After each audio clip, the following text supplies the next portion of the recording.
If you run out of product while spraying your bug barrier, stop and follow these steps to maintain coverage and avoid waste.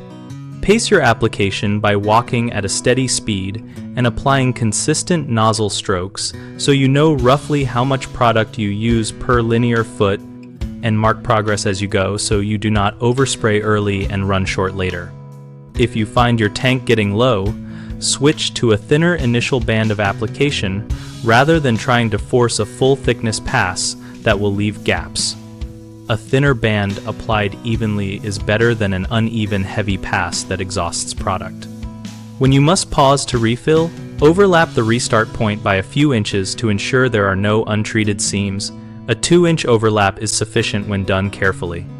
If you anticipate potential shortage, keep a small spare container of mixed solution on site for quick top-ups so you do not have to stop long enough for full mixing, and always store that spare in a sealed, labeled container to maintain efficacy. Consider applying slightly heavier product to high-pressure entry points like door thresholds and utility penetrations only after you have secured baseline coverage elsewhere, so critical areas are never left untreated. For perimeter retreatment, use extra product sparingly and only on spots that show obvious ingress signs or heavy organic harborage, because wasting concentrated material on low-risk areas reduces your ability to finish the barrier. If you are unsure about required coverage rate, refer to the product label instructions for linear coverage per gallon and measure a test section first so you can scale tank fills to full job area. Common mistakes include spraying too fast and using inconsistent passes, which results in running out before the perimeter is complete. So slow your pace, maintain uniform overlap, and measure consumption against distance covered.